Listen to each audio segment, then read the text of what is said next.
Hi, Mandy. Welcome today. It's great to speak with you. Hey, Katie. Yes, Uh, thanks for having me. I'm excited. Of course. So today we're going to speak with Mandy about why video is non-negotiable in modern marketing. And I'm excited to be here chatting with Mandy McEwen. She's the founder and CEO of Mod Girl Marketing.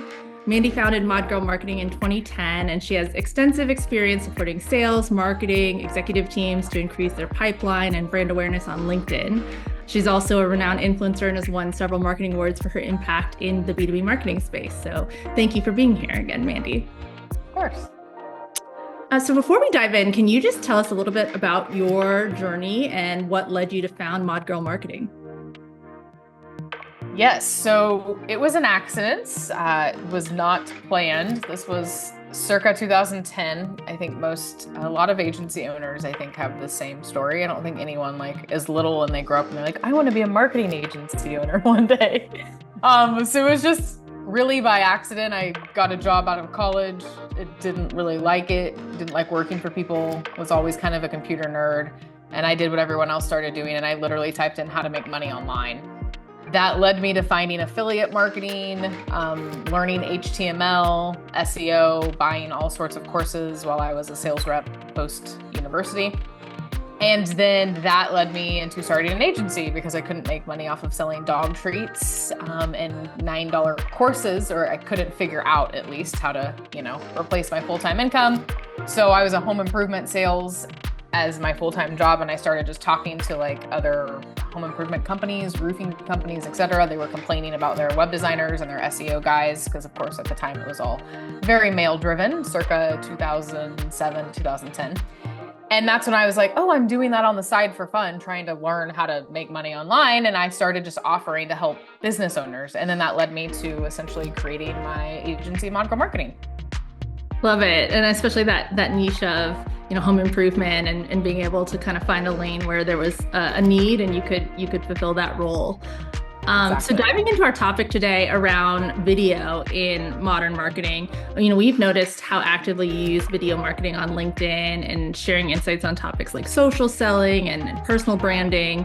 And with video, you see really dominating so many platforms today. What do you think makes it a must-have in today's marketing? Yes. So if you think about back in the day when, social wasn't even necessary, video was almost like, oh, wow, that's cool. But it takes so much effort and we're not going to do it. But even back then, a video has always stood out, right? Especially in the B2C realm. Fast forward when I kind of pivoted to B2B many years ago and now have a LinkedIn training consultancy as well as my agency. It's everywhere, B2B, B2C. And the reason that it is a must-have, as you said, a non-negotiable, is because it allows us to connect with people far faster than any other medium. And it's also noisier than ever. So if you think about even 10 years ago, look at the number of software companies 10 years ago compared to now. That's just one industry, right? It is so noisy out there. There's so many companies, there's so many professionals, there's so many people, there's so many brand narratives, there's so many people trying to help people with the same thing. Video is the easiest way to stand out and differentiate yourself and build kind of an emotional connection with your followers and your buyers quicker than anything else can accomplish today. Absolutely. And I guess as we think about that, what unique advantages do you think the medium of video offers compared to other content formats that people might be considering as they're building out their social presence? I think it's the easiest way to get people to understand what it is you do and how you can help them specifically, right? So I think there's so much power in leveraging video and just little tiny things like the person on screen that's talking and how they're moving and their expressions, what audio is in the background, what B-roll footage is there, what stock footage is there. You can really build this emotional connection and this emotional vehicle for getting people to really understand this is who we are at our core and this is how we can help you. And I don't think there's anything else that can accomplish that in such a deep way very quickly than video. And so it really is just a way to connect with people that goes deeper and beyond what reading text on a screen can do. Absolutely, especially right now where you're hearing so much around is AI going to take over content creators and replace that? I think video is a medium where you tapped on that emotional aspect and that true connection with a human. That yes, there's tons of AI, tools that are accelerating video, but it's still fundamentally about that connection of the person that you're seeing and hearing their words. And so I think it's probably the last to be disrupted of any of the content mediums. So Absolutely. with so many platforms that are supporting video, how would you advise a business decides where to focus their video efforts for maximum engagement? Yes, solid question. So I would always say YouTube. It doesn't matter if you're B2B or B2C, you need to be on YouTube, period, right? Even in the B2B world, we're seeing a lot more companies and creators even putting resources into YouTube, including myself here when I launch my new program soon. In 2025, I'm going to go pretty heavy on video and the YouTube specifically, longer form video. But that's just I think everyone needs to have a presence on YouTube. And then when we talk about the individual social media channels outside of YouTube, where is your audience hanging out? What do they look like? What are the demographics here? Who's the ICP? Are we going after B2B professionals? Are they marketing executives, sales executives? And we're going to want to focus on LinkedIn. Is it an audience that's on TikTok? What about Instagram? So it's like, where is your audience? In my world, in the B2B world, I would focus, and I recommend my clients focus their videos on LinkedIn and YouTube, right? But then we also have Twitter/X that's in the mix as well. And it's like, do you have it as your audience on Twitter, right? There are some substantial B2B audiences that do use that as well. So we could be leveraging short form video there. Like, honestly, it's as many mediums as you possibly can leverage strategically. Why not do that? Like, let's repurpose these long form videos that we have on YouTube or podcasts. Let's put them everywhere. Like, why not? Even if you're B2B, put it on TikTok. Like, there's no harm in doing that, but I don't want you to dilute your resources either. So if you're going to focus more of your efforts, like, you need to be strategic and pick one or two, but there's no reason why you can't take that same video and put it across every channel. Sure. So definitely take advantage of the ability to repackage it, test a lot of different channels, but then find where your audience is congregating and what's working best for you and kind of double down on those places. Makes good sense. We talked a lot about in your last question, how to identify where your ICP is spending time and making sure you're matching that. As we think about evaluating the ROI of video campaigns, I think this is a challenging one for a lot of businesses. And so what's the top mistake that you see businesses make when they're trying to evaluate the return on investment on their video campaigns? They're looking way too much at the vanity metrics and expecting an ROI almost instantly, right? So they're just looking at the views, the comments, the likes, etc. We're not, there's qualitative and there's quantitative data. And there's also lots of other factors that come into the world of dark social, as we call it now, right? So patience is one. And two is like the old school attribution models are also dead. You can't really quantifiably say like, this video was a waste of our resources and it drove $0. It's really, really hard to track everything when you're doing a good job at marketing and sales for that matter.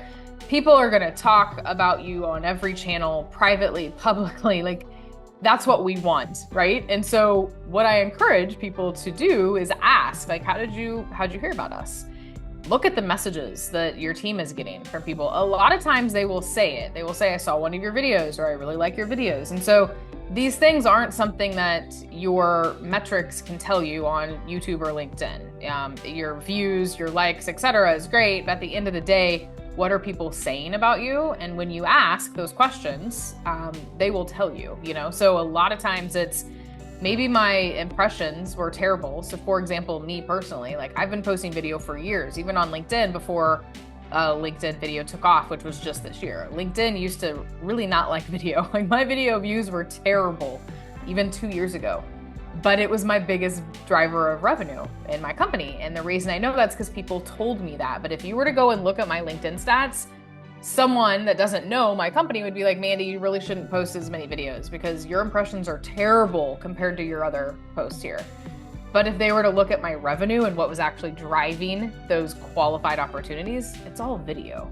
So you have to have an open dialogue with everyone here, and you can't just say like, oh, this old school way of trying to attribute dollars to specific videos isn't working. Like, you need to look at the big picture. Yeah, absolutely. I love that. I think especially in B2B where your audience can be really narrow in terms of who that ideal customer looks like.